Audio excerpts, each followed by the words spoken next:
কমলিনী নিজে এবার জিতে সবার সামনে মাথা উঁচু করে কথা বললে সবাই অবাক হয়ে যায়। হ্যাঁ বন্ধুরা, এমনটাই দেখা যাবে। বিস্তারিত জানতে ভিডিওটিতে লাইক দিয়ে চ্যানেলটি সাবস্ক্রাইব করে দেখতে থাকো। নতুন পর্বে দেখা যাবে কমলিনীর জন্য সেই মেয়েটি লড়াই করতে থাকে। আর তখন দেখা যাবে কমলিনী বলতে থাকে যে জানি না শেষ পর্যন্ত মেয়েটি জিততে পারবে কিনা। আর তখন এদিকে নতুন বলে যে কমলিনী তুমি চিন্তা করো না, মেয়েটির চোখে না আমি একটু অন্যরকম ছাপ দেখতে পাচ্ছি, মেয়েটি ঠিক পারবে মেয়েটি। তখন কমলিনী নতুনের কথা একটু ভরসা খুঁজে পায়। তারপরে এদিকে দেখা যাবে কুর্চির হাজবেন্ড নানানভাবে নানান কথা বলতে থাকে, কিন্তু কোনো কথাই ওই মেয়েটির সাথে পেরে ওঠে না। মেয়েটি তখন বলতে থাকে সমস্ত রকমই প্রমাণ দেয় আর বলতে থাকে যে এই লোকটি আসলে এতদিন কোনো হোমই ছিল না, এই লোকটি বিয়ে করেছে, তার একটি সন্তানও হয়েছে। আর তখন চন্দ্র বলে ওঠে মিথ্যে, সমস্তটা মিথ্যে, আমার তো কিছু মনেই ছিল না। এরপর কেউ যদি আমার সাথে থাকে বা আমাকে বিয়ে করে নিয়েছিল কি না সেটাও তো আমি মনে করতে পারছি না তাহলে। আর তখনই দেখা যাবে জজ সাহেব রেগে গিয়ে বলে যে আপনি আপনার যা কথা আছে কাঠগড়ায় এসে বলুন, আপনি কেন কোর্টের অমান্য নিয়মটা ভাঙছেন বলুন তো। আর তখন দেখা যাবে চন্দ্র বসে পড়ে, চন্দ্রর উকিল কুর্চির হাজবেন্ড তখন বসতে বলে, তখন চন্দ্র বসে পড়ে। তারপর এদিকে দেখা যাবে কমলিনীর ছোট কাকু বলে দেখেছে তো এবার নিজের স্বার্থে ঘাপড়ছে তো, তার জন্য রেগে মেগে উঠেছে, এবার দেখুক সবাই মুখোশটা দেখুক। আর তখন বলতে থাকে বুড়িমা তুই একদম চিন্তা করবি না, দেখবি তুই বিচারটা পাবি। এরপর বলতে থাকে হ্যাঁ কাকু, সত্যের জিত হতেই হবে, আমি তো সৎ, আমি তো নিজে জানি যে আমি কোনো অন্যায় করিনি, আমি যা বলছি একদম ঠিক বলছি। আর ও যে বিয়েটা করেছে তার মধ্যে তো কোনো সন্দেহ নেই, তাই না। আর তখন এদিকে দেখা যাবে কুর্চি একটু রেগে থাকে। আর তখন বলতে থাকে যে দুইজন একদম একরকম বনেছে, কারণ দুইজনই তো একরকম, তাই না। আর তখন বলতে থাকে সইবে না, ধর্মে কর বাতাসে নড়ে, ঠিক ওদের বিচার।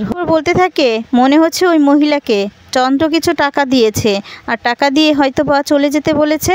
আর তখন এদিকে দেখা যায় নতুন বলে এইটা কিন্তু একদম ঠিক হচ্ছে না, যে করেই হোক ওই মহিলাটাকে আটকাবে। আর তখন বলে এই কেসটা না অন্যদিকে ঘুরে যাবে, তার আগে যে করেই হোক ওই মহিলা বাড়ি থেকে বের হবার আগেই আমাদেরকে আটকাতে হবে।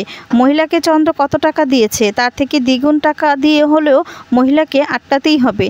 তখন এদিকে কমলিনী বলে ভুল কথা বলনি, ঠিকই বলেছ, আমাদেরকে তাহলে তো যেতে হবে। আর তখন দেখা যাবে এদিকে কমলিনীর পক্ষের উকিল বলতে থাকে যে আমি তো আপনাকে জজ সাহেব সমস্ত রকম সব কিছুই দিয়েছি, এবার আপনিই বিচার করুন। আর তখন দেখা যায় এদিকে জজ সাহেব বলে আপনাদের আরও কিছু প্রমাণ দরকার, আর প্রমাণ কটা প্রমাণে কিছুই হবে না, তাতে তো আর পরিষ্কার করে বোঝা যাচ্ছে না যে উনি যা যা করেছেন সত্যিই তা করেছেন কি না।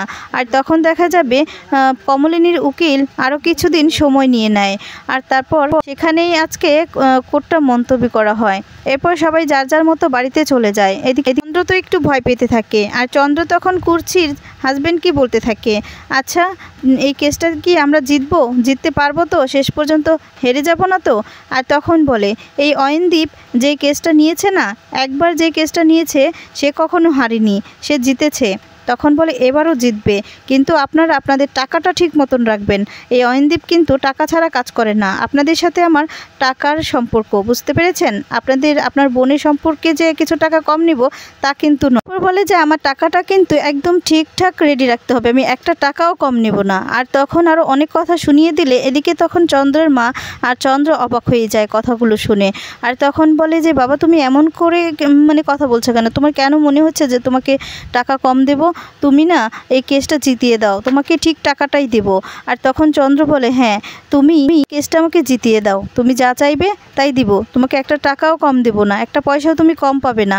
আর তখন বলে হ্যাঁ এই যে আপনারা এই কথাটা বলেছেন খুশি হলাম, বুঝতে পেরেছেন, আর আমার উপর ভরসা রাখেন, ঠিক আপনি জিতবেন। আর তারপর দেখা যায় ওরা সেখান থেকে চলে যায়। এদিকে দেখা যাবে বাড়িতে চলে আসে সবাই।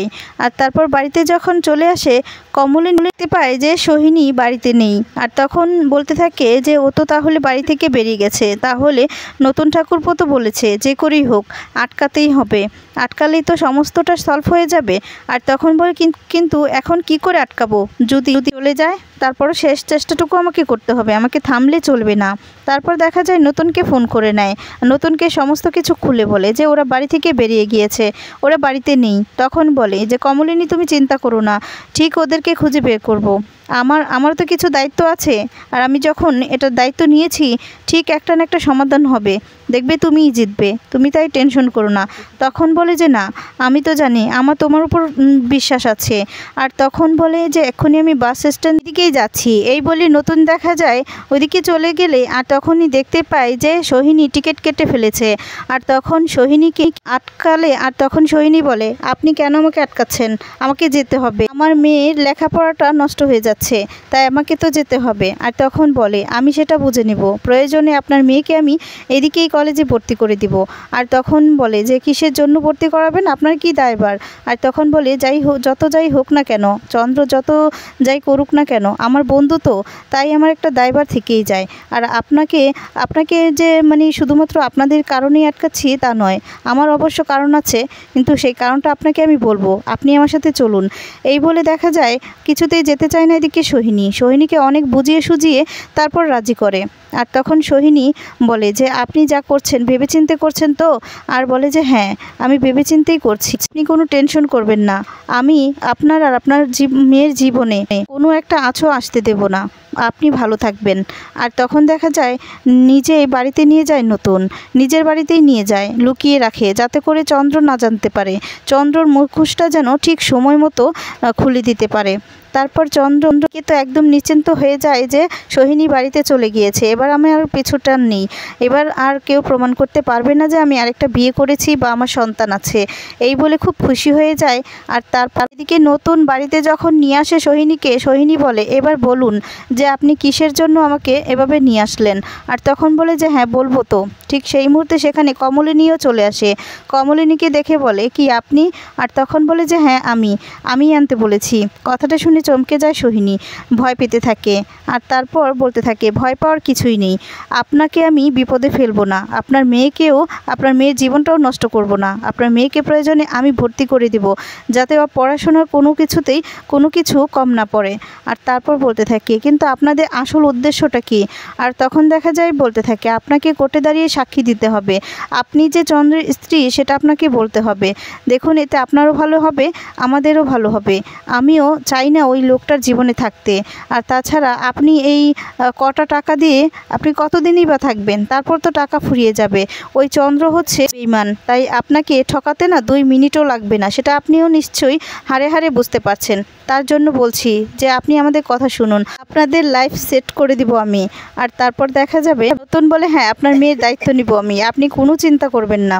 তারপর বলে সত্যি বলছেন? সত্যি, আপনারা না অনেক দয়ালু, আপনাদের অনেক দয়া। কিন্তু আমি না ওই চন্দ্রকে নিয়ে ভাবি না, আমি শুধু আমার মেয়েকে নিয়ে ভাবি যে আমার মেয়ের জীবনটা কি হবে, আমার মেয়ে কি পড়াশোনা করতে পারবে নাকি মাঝপথেই থেমে যাবে।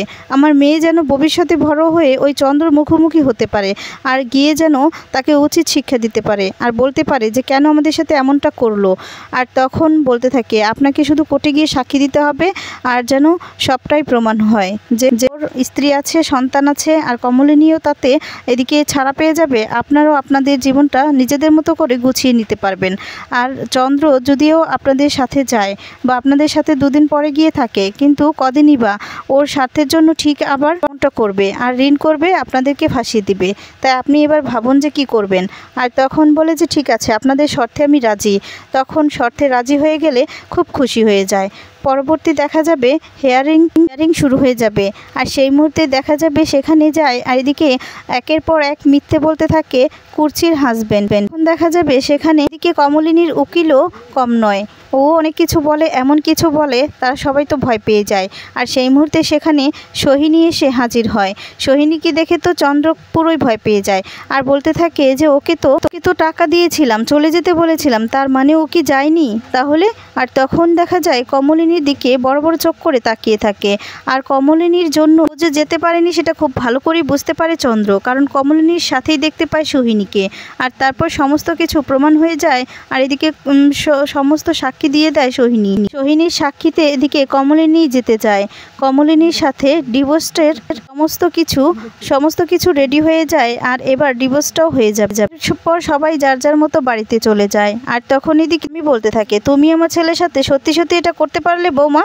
আর তখন বলে যে মা, এতদিন আপনার বৌমা আমি ছিলাম, কিন্তু এখন না আপনার ছেলের বৌমা নই, তাই আপনি ভুলে যাবেন না, বুঝতে পেরেছেন? আমাকে এখন আপনার এই ডাকটা দেওয়ার কোনো অধিকার নেই। আপনি চাইলে আপনার ছেলের সাথে থাকতে পারেন, আমরা সবাই উপরে থাকবো।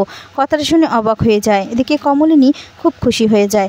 তো বন্ধুরা, পরবর্তী পর্বে যদি এমনটাই হয় তাহলে তোমাদের কেমন লাগবে কমেন্টস করে তোমাদের মতামতগুলো জানিয়ে দাও। পরবর্তী আপডেট পেতে চ্যানেলটি সাবস্ক্রাইব করো। ধন্যবাদ।